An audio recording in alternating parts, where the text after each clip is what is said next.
नमस्कार प्रेक्षक मित्रांनो, स्वागत आहे तुमचे आपल्या चॅनलवर। चला तर आपण आजच्या कहाणीला सुरुवात करूया। त्याआधी चॅनलवर नवीन असाल तर व्हिडिओला लाईक, चॅनलला सबस्क्राईब करा, तसंच बेल आयकॉनसुद्धा प्रेस करा आणि कहाणी आवडल्यास ओम नमः शिवाय लिहायला अजिबात विसरू नका। सकाळचे 5 वाजले होते। शहरातील सर्वात यशस्वी उद्योगपती रामराव यांच्या नावे कोट्यावधींची संपत्ती होती। आज बिछाण्यावर ते जणू निष्प्राण देहासारखे पडले होते। कर्करोगाच्या अंतिम टप्प्याने त्यांना मांसापासून हाडांचा सांगाडा बनवला होता। त्यांची त्वचा पिवळी पडली होती, डोळे खोल गेले होते आणि प्रत्येक श्वास असा वाटत होता की तो शेवटचा असेल। त्यांची पत्नी प्रिया गेल्या 2 दिवसांपासून झोपली नव्हती। तिच्या डोळ्यांखाली काळे वर्तुळे पडली होती, केस विस्कटले होते, पण तिचा हात तिच्या पतीच्या हातावर होता। डॉक्टरांनी सांगितले होते की आजची रात्र काढणेही कठीण आहे। या बातमीने संपूर्ण घरात शोककळा पसरली। दुपारी संपूर्ण कुटुंब एकत्र जमले। रामरावांचे मोठे भाऊ विनय आणि त्यांची पत्नी मीना, नातेवाईक, जवळचे मित्र सर्वजण रामराव यांना शेवटचे पाहण्यासाठी आले। अमित आणि अनिता आपल्या वडिलांजवळ बसले होते। त्यांच्या डोळ्यातून सतत अश्रू वाहत होते। संध्याकाळी 6 वाजता रामरावांनी अचानक डोळे उघडले। त्यांच्या डोळ्यात एक विचित्र अस्वस्थता होती, जणू काही त्यांच्या छातीत एक ओझे होते। त्यांनी खोलीतील सर्वांना पाहिले, मग काही बोलण्याचा प्रयत्न केला, पण आवाज मात्र निघाला नाही। प्रिया तात्काळ त्यांच्याजवळ गेली आणि म्हणाली, काही हवंय का? रामरावांनी डोके नकारार्थी हलवले। त्यांनी पुन्हा ओठ हलवले। विनय जवळ आला आणि म्हणाला, रामराव, काही बोलायचं आहे का? सांग भावा। रामरावांचे श्वास वेगाने चालू लागले। अखेरीस मोठ्या कष्टाने खणखणीत आवाजात ते म्हणाले, माझी एक शेवटची इच्छा आहे। प्रियाने तात्काळ त्यांचा हात अधिक घट्ट पकडला आणि म्हणाली, बोला ना, तुम्हाला काहीही हवं असेल, आम्ही पूर्ण करू तुमची इच्छा। रामरावांनी आपल्या खोल गेलेल्या डोळ्यांनी प्रियाकडे पाहिले आणि जे बोलले ते ऐकून खोलीतील प्रत्येक व्यक्तीच्या अंगावर काटा आला। माझी पहिली पत्नी सुमतीला बोलवा, माझी शेवटची इच्छा मी तिला सांगणार आहे। हे ऐकताच प्रियाचा चेहरा एकदम पांढरा पडला। तिचा हात रामरावांच्या हातातून निसटला। ती धक्क्याने मागे सरकली। तिच्या तोंडातून शब्द निघत नव्हते, फक्त डोळ्यांतून अश्रू वाहत होते। अमित आणि अनिता एकमेकांकडे आश्चर्याने पाहत होते। त्यांना काही समजत नव्हतं की त्यांनी काय ऐकलंय। प्रियाच्या छातीत जणू कोणीतरी खंजीर खुपसला होता। सुमती हे एक असं नाव होतं जे गेल्या 20 वर्षांपासून या घरात दडवलं गेलं होतं। ही मरत्या माणसाची शेवटची इच्छा होती। 20 वर्षाच्या नात्याचा, 2 मुलांच्या आईच्या सन्मानाचा सार्वजनिक अपमान। रामराव का आठवण केली त्या स्त्रीची, ज्या स्त्रीला त्याने स्वतः सोडली होती? प्रियाच्या कानात जणू विजेचा कडकडाट झाला। तिला वाटले की तिने कदाचित चुकीचे ऐकले असेल किंवा रामराव तापात काहीतरी बडबडत असतील, पण जेव्हा तिने आपल्या पतीच्या डोळ्यात पाहिले तेव्हा तिथे कोणताही भ्रम नव्हता। ते पूर्ण शुद्धीत होते आणि त्यांनी जे बोलले होते ते अगदी स्पष्ट होते। हे काय बोलताय तुम्ही? प्रियाचा आवाज थरथरत होता। रमेशराव आपल्या खोल गेलेल्या डोळ्यांनी प्रियाकडे पाहत होते। त्यांच्या डोळ्यावर एक विचित्र भाव होता। ते म्हणाले, प्रिया, मला माफ कर, पण माझी शेवटची इच्छा मी तिलाच सांगणार। प्रिया तटस्थ उभी राहिली। तिचा चेहरा रागाने आणि दुःखाने लाल झाला होता। ती म्हणाली, खूप छान, मरतानासुद्धा तिचंच नाव। मग मी काय होते तुमच्यासाठी? एक सोय, एक नोकरानी? 20 वर्ष मी तुमची सेवा केली। तुम्ही आजारी पडलात तेव्हा रात्रंदिवस तुमची काळजी घेतली, तुम्हाला खायला घातलं, औषधं दिली, तुमचं शरीर पुसलं, आणि आज तुम्ही मरताना दुसऱ्याला बोलवताय? खोलीतील प्रत्येकजण अस्वस्थ झाला होता। मीना वहिनी प्रियाजवळ गेल्या आणि तिचा खांदा पकडण्याचा प्रयत्न केला। प्रिया, शांत हो। कसं शांत हो वहिनी? प्रियाने मीनाकडे पाहिलं। तिच्या डोळ्यात अश्रू होते आणि चेहऱ्यावर राग। जर तुम्ही माझ्या जागी असता तर तुम्ही शांत राहिला असता का? मी या माणसासाठी काय नाही केलं, आणि आज हेच मला सांगताय की त्यांना त्यांच्या पहिल्या पत्नीची गरज आहे। अनिता रडत म्हणाली, आई प्लीज, पप्पा आजारी आहेत, त्यांना काही कळत नाही। प्रियाने आपल्या मुलीला थांबवत म्हणाली, नाही। तिने रामरावांकडे पाहिलं। ते पूर्ण शुद्धीत आहेत, त्यांना चांगलं कळतंय की ते काय बोलतायत, आणि कदाचित त्यांना नेहमीच सुमती हवी होती। मी फक्त एक पर्याय होते, बरोबर ना? ती रामरावांकडे पाहत म्हणाली. रामरावांनी हळूच डोके हलवले. हो. हे पाहून प्रियाचे हृदय चुरगळले गेले. विनयने हिम्मत करून म्हटले, रामराव, हे काय बोलतोयस तू? प्रिया तुझी पत्नी आहे, तुझ्या मुलांची आई आहे. तू तिच्यासोबत असं कसं करू शकतोस? रामरावांच्या डोळ्यातून अश्रू वाहू लागले. त्यांचा आवाज आणखी कमजोर झाला. भाऊ, मला माहीत आहे हे खूप चुकीचं वाटतंय, पण मला यावेळी सुमती हवी आहे. विनय भाऊ, कृपया सुमतीला बोलव. सुमती हे नाव ऐकताच खोलीत पुन्हा एक लाट उसळली. अमितने विनयकडे पाहिलं. काका, ही सुमती कोण आहे? विनयचा आवाज जणू बंद झाला होता. त्याने रामरावांकडे पाहिलं आणि काही बोलण्याचा प्रयत्न केला, पण शब्दच निघाले नाही. प्रियाने कटू हसत डोळ्यातून सतत अश्रू वाहत म्हणाली, सुमती तुमच्या वडिलांची पहिली पत्नी, ती बाई जिला तुमच्या वडिलांनी 20 वर्षापूर्वी घटस्फोट दिला होता. त्या बाईचं नाव या घरात कधीच घेतलं गेलं नाही आणि आता तुम्हाला तिलाच बोलवायचं आहे? रामरावांनी डोळे बंद केले. जणू हे सर्व ऐकणं त्यांच्यासाठीही कठीण होतं, पण त्यांनी पुन्हा होकारार्थी डोके हलवले. अनिता रडत म्हणाली, पप्पा, तुम्ही आम्हाला कधीच सांगितलं नाही की तुमची पहिली पत्नी होती. ती कोण आहे? कुठे राहते? रामराव आपल्या मुलीकडे पाहत त्यांच्या आवाजात दुःख होतं. ती कानपूरला राहते. विनय भाऊंकडे तिचा नंबर आहे. प्रियाला वाटलं जणू कोणीतरी तिच्या छातीत खंजीर खुपसला. म्हणजे तुम्ही तिच्या संपर्कात होतात? विनयने उत्तर दिलं. रामरावने सुमतीशी कधीच संपर्क केला नाही. माझ्याकडे फक्त तिचा पत्ता आणि नंबर होता. आपत्कालीन परिस्थितीसाठी. मी कधीच विचार केला नव्हता की याचा वापर करावा लागेल. प्रियाने आपले अश्रू पुसले आणि रामरावांजवळ गेली. तिने आपल्या पतीचा चेहरा पाहिला. तो चेहरा ज्याच्यावर तिने 20 वर्ष प्रेम केलं होतं, ज्याची प्रत्येक तक्रार तिने आपली समजली होती. सांगा मला. प्रियाचा आवाजात एक अनामिक भीती होती. मी तुमच्यासाठी काय होते? एक फक्त मोलकरीण की सोय? हे ऐकताच रामरावांच्या डोळ्यातून अश्रू अधिक वेगाने वाहू लागले. बोला. प्रिया ओरडली. मला उत्तराचा हक्क आहे. 20 वर्षात मी तुमच्याकडून कधीच काही मागितलं नाही. तुमची प्रत्येक गोष्ट मानली. तुमच्या कुटुंबाचा प्रत्येक आनंदाला माझा आनंद समजला आणि आज तुम्ही मला सांगताय की मी तुमच्या हृदयात कधीच नव्हते. रामरावांनी मोठ्या कष्टाने म्हणाले, प्रिया, तू चांगली पत्नी आहेस, चांगली आई आहेस, पण तू सुमती नाहीस ना? प्रियाने त्यांचं वाक्य पूर्ण केलं. रामरावांनी डोके हलवले आणि प्रिया मागे सरकली. खूप छान. तर हेच खरं होतं. अमित आपल्या आईजवळ गेला आणि तिचा हात पकडला. आई, प्लीज. प्रियाने आपल्या मुलाकडे पाहिलं, मग मुलीकडे. दोन्ही मुलं तुटलेली होती. एकीकडे त्यांचे वडील मरत होते, तर दुसरीकडे त्यांच्या आईचा सन्मान मातीत मिळत होता. हे सर्व ऐकणं त्यांच्यासाठी किती कठीण होतं.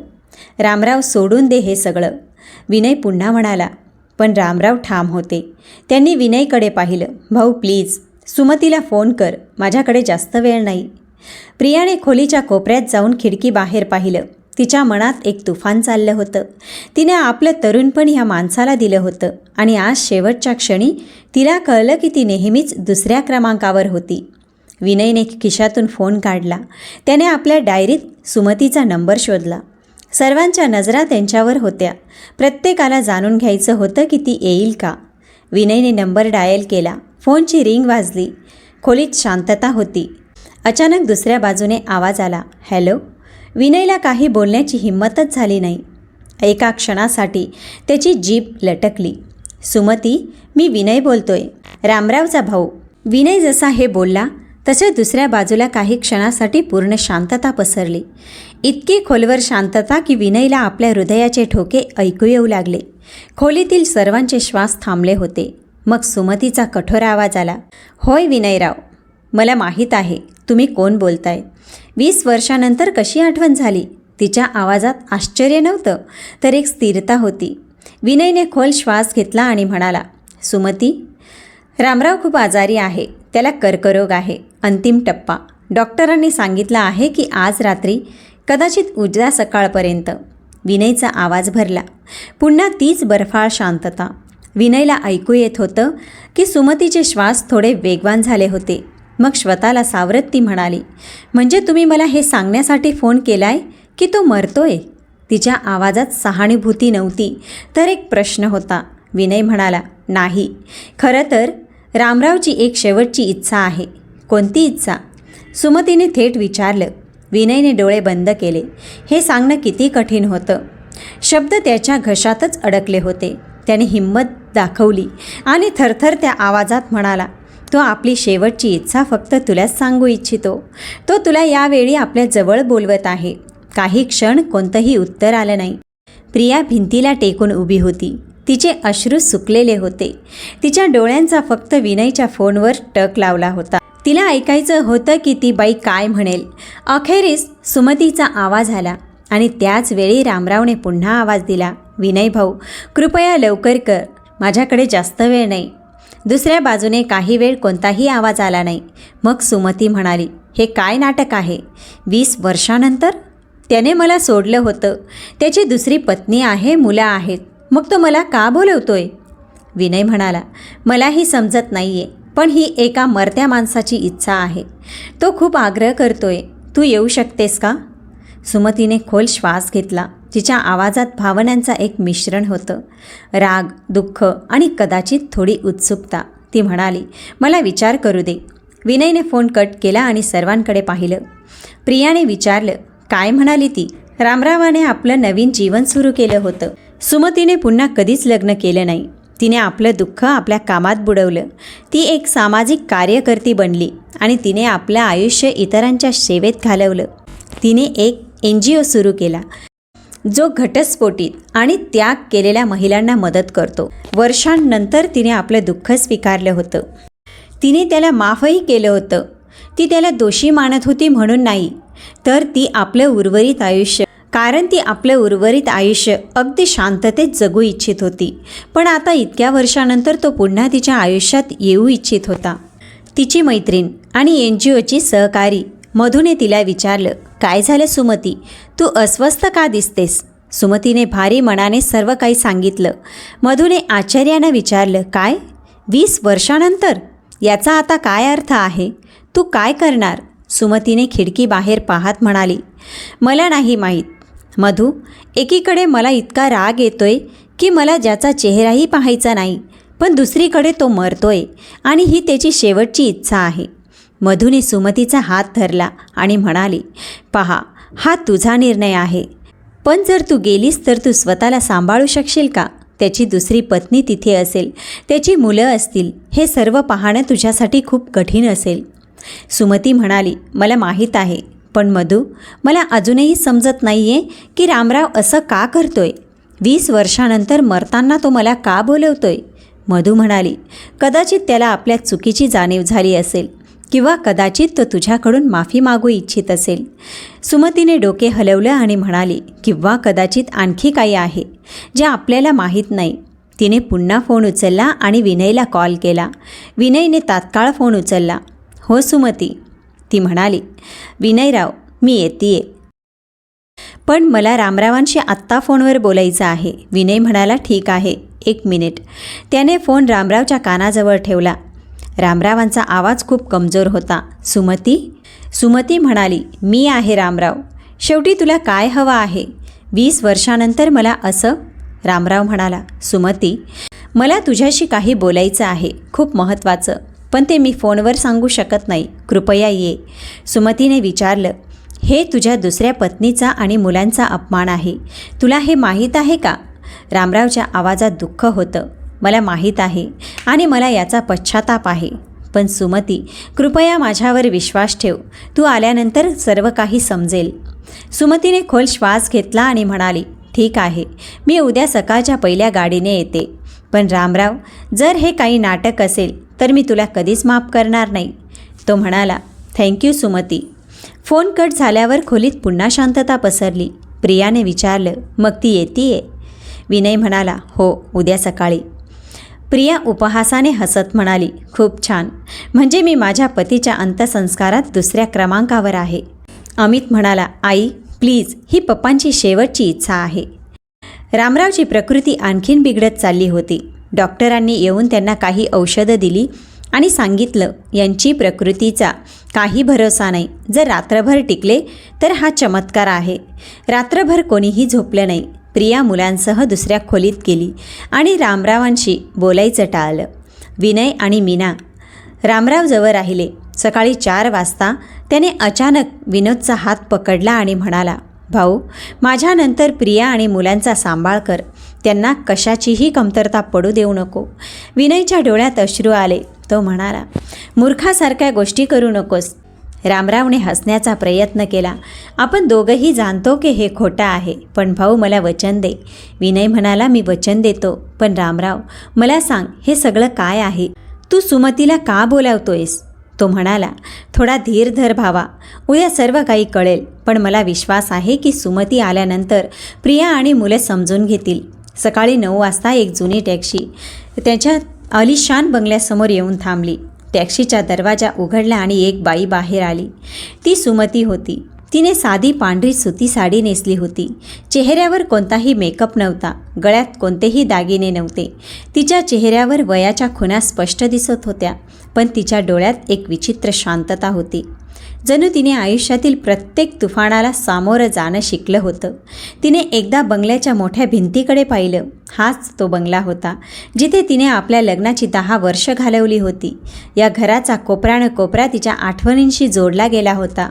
याच घरात तिने हसणं शिकलं होतं, स्वप्न पाहिली होती आणि ह्याच घरात तिचं हृदय तुटलं होतं. आज 20 वर्षानंतर हा बंगला तिच्यासाठी एक अनोळखी जागा होती. तिचे हात थरथरत होते, पण तिने स्वतःला सावरलं. ती इथे कमजोर पडण्यासाठी आली नव्हती. ती इथे उत्तर घेण्यासाठी आली होती. तिने दरवाजावरची बेल वाजवली. काही क्षणानंतर दरवाजा उघडला. समोर विनय उभा होता. त्याचे डोळे सुजले होते, चेहरा उतरला होता. त्याने सुमतीला पाहिलं आणि एका क्षणासाठी त्याने तिला ओळखलीच नाही. ही ती सुमती नव्हती जी त्याला माहीत होती. ती हसतमुख, चुलबुली सुमती. ही एक शांत, गंभीर बाई होती, जिला वेळेने बदललं होतं. सुमती, तू आलीस? विनयच्या आवाजात एक विचित्र दिलासा होता. ये, आत ये. तिने घरात पाऊल ठेवलं. घरात सर्व काही बदललं होतं. नवं फर्निचर, भिंतीवर नवे रंग, नवी सजावट. काहीच तसं नव्हतं जसं तिला आठवत होतं. प्रत्येक गोष्ट जणू ओरडून सांगत होती की हे आता तिचं घर नाही. तेवढ्यात तिची नजर हॉलमधील भिंतीवरच्या एका मोठ्या फोटोवर पडली. रामराव, प्रिया, अमित आणि अनिता, एक सुखी कुटुंबाचा फोटो. ती एका क्षणासाठी तिथेच थबकली. ती तिची जागा होती जी आता दुसऱ्याने घेतली होती. तिच्या छातीत एक खोल दुखणं उठलं, पण तिने ते जाहीर होऊ दिलं नाही. विनय तिला रामरावच्या खोलीकडे घेऊन गेला. खोलीच्या दरवाजावर प्रिया उभी होती. दोन्ही बायका समोरासमोर आल्या आणि हवेत एक विचित्र तणाव पसरला. प्रियाने सुमतीला डोक्यापासून पायापर्यंत पाहिलं. तिच्या डोळ्यात तिरस्कार होता, मत्सर होता आणि एका बाईचं दुःख होतं जिचं सर्वस्व हरवलं होतं. तर तूच ती सुमती. प्रियाचा आवाज विषाने भरला होता. रामरावांची पहिली पत्नी आणि खरं प्रेम. सुमतीने शांतपणे प्रियाकडे पाहिलं. तिच्या डोळ्यात ना अभिमान होता, न विजयाचा भाव. ती म्हणाली, मी समजू शकते की तुला कसं वाटत असेल. प्रिया, विश्वास ठेव, मी इथे माझ्या मर्जीने आले नाही, पण तरीही तू आलीस. प्रियाने तिरस्काराने उत्तर दिलं, कदाचित तुलाही हे तमाशा पाहण्यात मजा येत असेल. सुमतीने खोल श्वास घेतला. मी कोणाची बेइज्जती पाहण्यासाठी किंवा करण्यासाठी आले नाही. रामरावने मला बोलावलं आहे आणि मला वाटतं त्याच्याकडे काही खूप मोठं कारण असेल. नाहीतर कोणताही माणूस मरताना 20 वर्षापूर्वीची चूक पुन्हा करणार नाही. हे ऐकून प्रिया शांत झाली. सुमतीच्या बोलण्यात एक वजन होतं, एक तर्क होतं ज्याला ती दुर्लक्ष करू शकत नव्हती. विनयने मध्येच म्हटलं, बस कर प्रिया.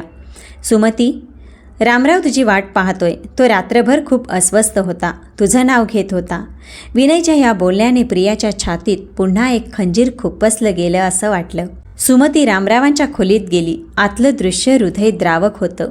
बिछाण्यावर रामराव जणू जिवंत प्रेतासारखे पडले होते. त्यांचा श्वास खूपच मंदावला होता. खोलीत औषधांचा तीव्र वास पसरला होता. सुमतीने त्याला पाहिलं आणि एका क्षणासाठी थांबली. हा तोच रामराव होता ज्याच्यावर तिने कधी काळी जीवापाड प्रेम केलं होतं. आजाराने त्याला इतकं बदललं होतं की त्याला ओळखणंही कठीण झालं होतं. कदाचित तिच्या पावलांचा आवाज ऐकून रामरावने हळूहळू डोळे उघडले. जेव्हा त्याने सुमतीला पाहिलं तेव्हा त्याच्या खोल गेलेल्या डोळ्यात एक चमक आली. जणू एखादा प्रवासी आपल्या लक्षावर पोहोचला होता. त्याने अतिशय कमजोर आवाजात म्हटलं, सुमती, तू आलीस? सुमती बिछाण्याजवळ गेली आणि एका खुर्चीवर बसली. तिने आपली पर्स खाली ठेवली आणि रामरावांकडे पाहिलं. तिच्या डोळ्यात ना अश्रू होते ना राग, फक्त एक प्रश्न होता. हो, मी आले, ती शांत आवाजात म्हणाली. आता सांग, मला का बोलवलंस? माझ्याकडे जास्त वेळ नाही, मला उत्तर हवं आहे. रामरावने एक लांब श्वास घेण्याचा प्रयत्न केला. त्याने खोलीतील सर्वांना पाहिलं. विनय, मीना, प्रिया आणि दारात उभे असलेले अमित आणि अनिता. त्याने खणखणीत आवाजात म्हटलं, मला तुम्ही सगळ्यांनी इथंच राहावं असं वाटतं. प्रिया, जी आत्तापर्यंत दारात उभी होती, हळूहळू आत आली. रामरावने बोलायला सुरुवात केली. त्याच्या आवाजात खोल दुःख आणि पश्चाताप होता. 20 वर्षापूर्वी मी सुमतीला घटस्फोट दिला होता. मी सर्वांना सांगितलं होतं की मला प्रियावर प्रेम झालं आहे. प्रियालाही असंच वाटत होतं की मी तिच्यावर प्रेम करतो, तिच्याबरोबर राहू इच्छितो. म्हणून मी माझ्या पहिल्या पत्नीला सोडून प्रियाशी लग्न केलं. पण हे खरं नव्हतं. खोलीतील प्रत्येकाचा श्वास जणू थांबला. रामराव पुढे म्हणाला, खरं कारण काही वेगळं होतं. एक असं रहस्य ज्याला मी आजपर्यंत माझ्या छातीत दडवून ठेवलं होतं. हे ऐकताच सुमतीचे डोळे विस्पारले. प्रियाचं हृदय जोरजोरात धडकू लागलं. रामराव एक लांब खणखणीत श्वास घेत म्हणाला, जणू आतल्या सगळ्या विषाला बाहेर काढण्यासाठी हिंमत दाखवत होता. त्याने आपल्या खोल गेलेल्या डोळ्यांनी प्रथम सुमतीकडे पाहिलं. सुमती, तुला आठवतंय का, आपण किती सुखी होतो? त्याचा आवाज खूप मंदावला होता. आपल्या लग्नाची सुरुवातीची वर्ष जणू स्वप्नासारखी होती. पण मी तुझ्यावर खूप प्रेम करायचो, हद्दीपार. हे ऐकताच सुमतीच्या शांत डोळ्यात एका क्षणासाठी 20 वर्षापूर्वीची चमक आली आणि पुन्हा मावळली. रामराव पुढे म्हणाला, पण आपल्या लग्नाला अनेक वर्ष झाली आणि आपल्या घरात मुलांचा किलबिलाट ऐकू आला नाही. तुला आठवतंय का, आपण किती डॉक्टरांना भेटलो, किती मंदिरांमध्ये गेलो, किती देवाकडे साकडे घातले. आपण कोणताही दरवाजा सोडला नाही. सुमतीने हळूच डोके हलवले. ती ते दिवस कसे विसरू शकत होती? प्रत्येक महिन्याला एक नवी आशा आणि मग तीच निराशा. रामरावचा आवाज आणखी थरथरू लागला. मग एके दिवशी आपण त्या मोठ्या डॉक्टरकडे गेलो होतो मुंबईत. त्याने आपली सगळी चाचणी केली आणि मग त्याने आपल्याला अहवाल दिला. रामराव एका क्षणासाठी थांबला. त्याचे श्वास वेगवान झाले. त्याने डोळे बंद केले, जणू तो त्या दिवशी पुन्हा जगत होता. डॉक्टरने मला नंतर वेगळं बोलावलं होतं आणि सांगितलं होतं की, रामरावचा आवाज घशातच अडकला. काय सांगितलं होतं त्याने, रामराव? सुमतीने हळूच विचारलं. त्याने डोळे उघडले आणि तिच्या डोळ्यांकडे पाहिलं. त्यांच्या डोळ्यातून अश्रू वाहू लागले. डॉक्टरने सांगितलं की कमी माझ्यात नाही आहे. त्याने सांगितलं की तू कधीच आई होऊ शकत नाहीस. पण ही गोष्ट मी तुला कधीच सांगितली नाही. काय? सुमतीला वाटलं जणू कोणीतरी तिच्या पायाखालची जमीन ओढून घेतली आहे. रामरावने प्रियाकडे पाहिलं. तिचा चेहरा पांढरा पडला होता. पण हे सगळं जाणूनही मी तुला सोडू इच्छित नव्हतो सुमती. मी तुझ्यासाठी माझ्या आईसोबतही भांडलो. मी म्हणालो की मी मुलांशिवाय राहीन, पण सुमतीशिवाय राहू शकत नाही. पण माझी आई ठाम होती. त्यांना वारस हवा होता, जो आपल्या कोट्यावधींच्या व्यवसायाला सांभाळेल, जो आपल्या वंशाचं नाव पुढे नेईल. त्यांनी मला भावनिकरित्या ब्लॅकमेल करायला सुरुवात केली. त्यांनी सांगितलं, जर मी वंश पुढे नेला नाही तर त्या मला संपत्तीतून वंचित करतील. त्यांनी खाणं पिणं सोडलं. खोलीतील प्रत्येकजण स्तब्ध झाला होता. मी कमजोर पडलो. रामरावने डोकं लटकवत कबूल केलं. एकीकडे माझं प्रेम होतं आणि दुसरीकडे माझ्या कुटुंबाच्या अपेक्षा होत्या, माझा व्यवसाय, माझ्या आईची इच्छा. पण त्याने ते सांगितलं जे जणू बॉम्बस्फोटासारखं होतं. आईला प्रिया पसंत होती. हे ऐकताच प्रियाला वाटलं जणू तिच्यावर वीज पडली. ती लटकत मागे सरकली आणि भिंतीचा आधार घेतला. रामराव म्हणाला, हे साधारण गरीब कुटुंबातील मुलगी, जी त्यांना वारसा देऊ शकत होती. आईने माझ्यासमोर अट ठेवली, एकतर प्रियाशी लग्न कर, नाहीतर मला आणि या कुटुंबाला कायमचं विसर. त्याने सुमतीकडे पाहिलं. त्याच्या डोळ्यात फक्त पश्चाताप होता. माझ्यात हिंमत नव्हती सुमती, की मी तुला खरं सांगावं. मी तुला हे सांगून आणि तुटू देऊ इच्छित नव्हतो की मी तुला यासाठी सोडतोय कारण तू मला मूल देऊ शकत नाही. कोणत्याही बाईसाठी हा सर्वात मोठा अपमान असतो. तिच्या अस्तित्वावर प्रश्नचिन्ह आहे, म्हणून मी एक खोटी कहाणी बनवली. रामरावने आपलं सर्वात मोठं पाप कबूल केलं. मी सांगितलं की मला प्रियावर प्रेम झालं आहे. मला वाटलं नफरत सहन करणं हे यापेक्षा चांगलं आहे की तुला तुझ्या एका कमतरतेमुळे सोडलं जात आहे. मी तुला दुःख दिलं सुमती, पण मी तुझा आत्मा मरण्यापासून वाचवू इच्छित होतो. खोलीत एक भयानक हृदयद्रावक शांतता पसरली. सुमतीचे अश्रू वाहत होते, पण तिच्या चेहऱ्यावर राग नव्हता, तर एक खोल समज. ती म्हणाली, म्हणजे हे होतं ते कारण. मी आयुष्यभर विचार करत राहिले की माझ्यात काय कमी राहिलं. मी स्वतःला शोधत राहिले, पण सर्वात जास्त तुटलेल्या आवाजात प्रिया बोलली. ती जमिनीवर बसली. तिचे ओठ थरथरत होते.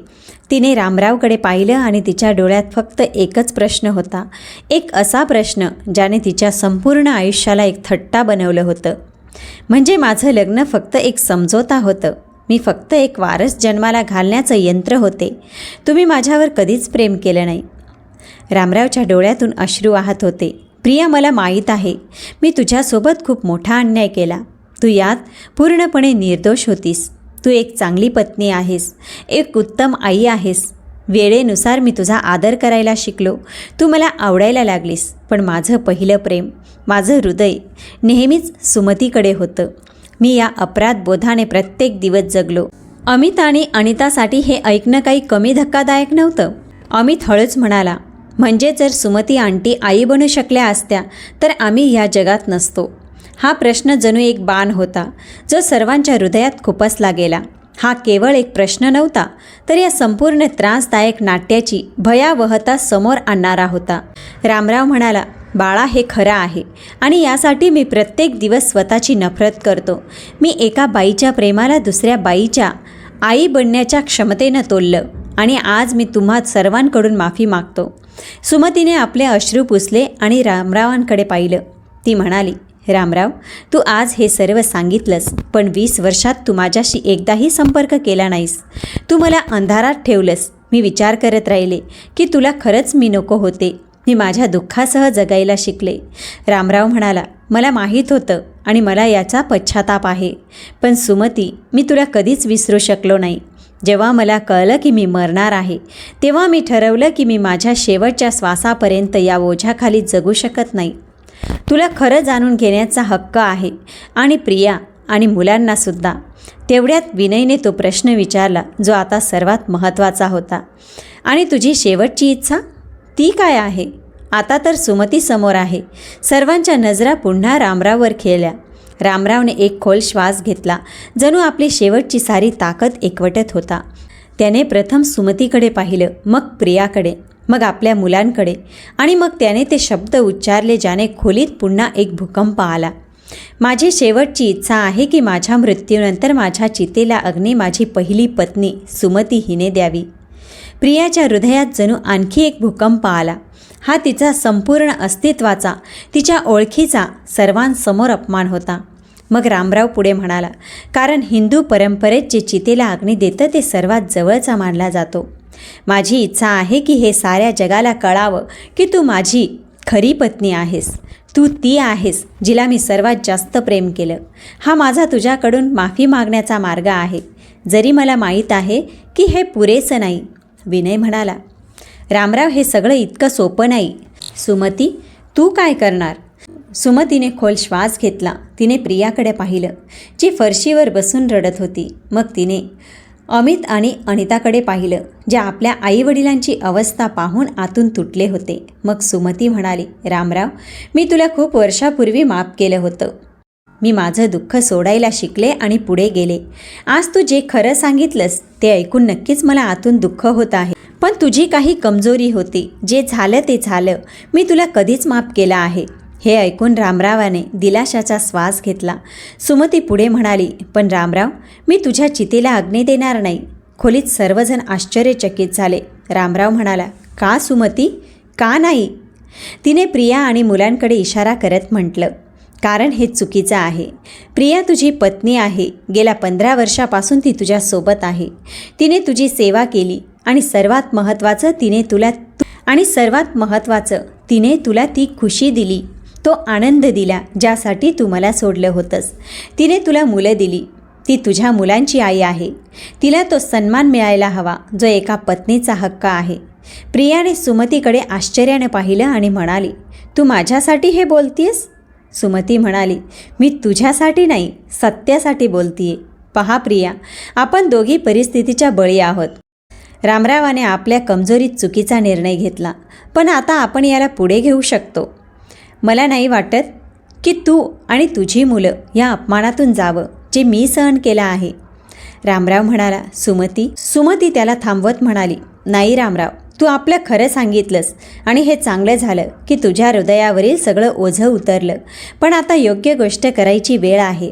खरं प्रायचित्त म्हणजे तू प्रिया आणि तुझ्या मुलांना योग्य सन्मान द्यावास, ज्यांचे हक्कदार ते आहेत. प्रिया आणि तुझा मुलगा अमित तुझा खरा वारस आहे, म्हणून तोच तुझ्या चितेला अग्नी देईल, कारण हेच योग्य आहे. आणि तुझ्या पत्नीचे सर्व हक्क प्रियाकडेच राहतील. अमित म्हणाला, आंटी, तुम्ही खूप चांगल्या आहात. मला नाही माहीत मी तुमचे आभार कसे मानावे. सुमतीने अमितच्या डोक्यावर हात ठेवला आणि म्हणाली, बाळा, आयुष्यात कधीकधी आपल्याला आपल्या दुःखापेक्षा वर जाऊन विचार करावा लागतो. मी हे शिकले आहे आणि मला नाही वाटत की तुम्ही त्या ओझ्याखाली जावं जे मला सहन करावं लागलं. विनय म्हणाला, सुमती, तू खरंच मोठ्या मनाची आहेस. पण रामरावची इच्छा? सुमती म्हणाली, विनयराव, मी रामरावची इच्छा समजते. तो आपल्या अपराधांचं प्रायश्चित्त करू इच्छितो, पण खरं प्रायश्चित्त म्हणजे आपण योग्य गोष्ट करणं. भावनांमध्ये वाहून जाऊन कोणतंही पाऊल उचलणं योग्य नाही. रामरावने प्रिया आणि मुलांकडून माफी मागावी आणि त्यांना हे विश्वास द्यावं की त्यांच्यासाठी त्यांचं काही महत्त्व आहे. रामरावने प्रियाकडे पाहिलं आणि म्हणाला, प्रिया, मला माफ कर. मी तुझ्यासोबत खूप चुकीचं केलं. तू एक चांगली पत्नी, चांगली आई आहेस, तर मी चांगला नवरा बनू शकलो नाही. तू मला 2 सुंदर मुलं दिलीत. मी तुझा खूप आभारी आहे. प्रिया रडत होती. ती म्हणाली, मला नाही माहीत की मी तुम्हाला माफ करू शकेन की नाही, पण मी समजते की तुम्ही किती कठीण परिस्थितीत होतात. रामराव म्हणाला, प्रिया, मला वाटतं की तू आणि मुलं सुखी राहावं. मी माझ्या मृत्यूपत्रात तुझ्यासाठी आणि मुलांसाठी सर्व काही व्यवस्थित केलं आहे. तुम्हाला कशाचीही कमतरता पडणार नाही. अनिता म्हणाली, पप्पा, आम्हाला पैशांची नाही, तुमची गरज आहे. पण तुम्ही तर जात आहात. रामरावने आपल्या मुलीचा हात पकडला आणि म्हणाला, मला माहीत आहे बाळा, आणि मला याचं खूप दुःख आहे. पण मला वाटतं की तू आणि अमित मजबूत राहावं, आपल्या आईचा आधार बनावं. सुमती म्हणाली, आपण सगळे या परिस्थितीत एकमेकांचा आधार बनू शकतो. प्रियाने सुमतीकडे पाहिलं. तिच्या डोळ्यात आता राग नव्हता, तर एक आदराचा भाव होता. ती म्हणाली, सुमती, तुम्ही माझ्यापेक्षा खूप चांगली व्यक्ती आहात. मी विचार करत होते की तुम्ही माझी शत्रू आहात, पण आज तुम्ही जे केलं ते मी कधीच विसरणार नाही. ती म्हणाली, आपण दोघी एकाच दुःखातून गेलो आहोत, फक्त वेगवेगळ्या मार्गांनी. मला नाही वाटत की हे दुःख पुढे जावं. रामरावने सुमतीकडे पाहिलं आणि म्हणाला, जरी तू माझ्या चितेत अग्नी नाही दिलीस, तरी मला वाटतं की जोपर्यंत मी या जगात आहे तोपर्यंत तू माझ्यासोबत आणि माझ्या कुटुंबासोबत राहावं. ती म्हणाली, मी इथेच आहे. रामरावने प्रियाकडे पाहिलं आणि म्हणाले, प्रिया, तू एक चांगली आई आहेस. माझ्या मुलांना योग्य मार्गावर ने. प्रिया रडत म्हणाली, मी करेन, तुम्ही काळजी करू नका. फक्त 2 तास उलटले असतील तेव्हा रामरावची प्रकृती झपाट्याने खालवली. डॉक्टरांना बोलवलं गेलं. त्यांनी सांगितलं, अंतिम वेळ जवळ आली आहे. सर्व कुटुंबीय रामरावच्या बिछाण्याभोवती जमले. रामरावने आपल्या मुलांकडे पाहिलं. त्याने खणखणीत आवाजात म्हटलं, अमित, अनिता, मी तुमच्यावर खूप प्रेम करतो. मला माफ करा की मी तुमच्यासोबत जास्त वेळ घालवू शकलो नाही, पण लक्षात ठेवा, मी नेहमी तुमच्यासोबत आहे. दोन्ही मुलं हुंदके देऊन रडू लागली. रामरावचा श्वास आता खूप मंदावला होता. त्याने विनयचा हात धरला आणि खणखणीत स्वरात म्हटला, भाऊ, यांचा सांभाळ कर. विनय म्हणाला, मी वचन देतो, तू काळजी करू नकोस. काही वेळाने त्याने डोळे बंद केले. खोलीत शांतता होती. फक्त सर्वांच्या हुंदक्यांचा आवाज येत होता. हळूहळू रामरावने श्वास थांबवले. त्याने आपला शेवटचा श्वास घेतला. डॉक्टरांनी पुढे येऊन त्याची नाडी तपासली आणि डोके हलवले. त्यांनी सांगितलं, मला खेद आहे. ते गेले. स्मशानभूमीत संपूर्ण कुटुंब जमलं होतं. रामरावचा देह चितेवर ठेवला गेला. प्रिया, अमित आणि अनिता पुढे उभे होते. सुमती थोड्या अंतरावर शांत आणि गंभीर होती. अमितने चितेला अग्नी दिला. ज्वाला उसळू लागल्या. सर्वांनी रामरावला अंतिम नमन केले. समारंभ संपल्यानंतर सुमती परत जाण्याच्या तयारीत होती. प्रियाने तिच्याजवळ येऊन म्हटलं, सुमतीताई, मला नाही माहीत मी तुमचे आभार कसे मानावे. तुम्ही जे केलं ते मी कधीच विसरणार नाही. सुमतीने प्रियाचा हात धरला आणि म्हणाली, प्रिया, आपण दोघी रामरावच्या निर्णयाच्या बळी आहोत. पण आपल्याकडे पुढे जाण्याची संधी आहे. मला वाटतं की तू आणि तुझी मुलं सुखी राहावी. अमित आणि अनिताने सुमतीचे पाय धरले. सुमतीने त्यांना आशीर्वाद दिला आणि म्हणाली, बाळांनो, आपल्या आईचा सांभाळ करा आणि लक्षात ठेवा, आयुष्यात कधीकधी गोष्टी जशा सोप्या दिसतात तशा नसतात. पण आपल्याला चूक आणि बरोबर यातला फरक कळायला हवा.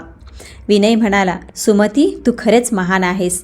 तुझ्यामुळे आज रामरावच्या आत्म्याला शांती मिळाली. ती म्हणाली, विनयराव, मी फक्त तेच केलं जे योग्य होतं. तिरस्कार आणि बदल्याने काही मिळत नाही.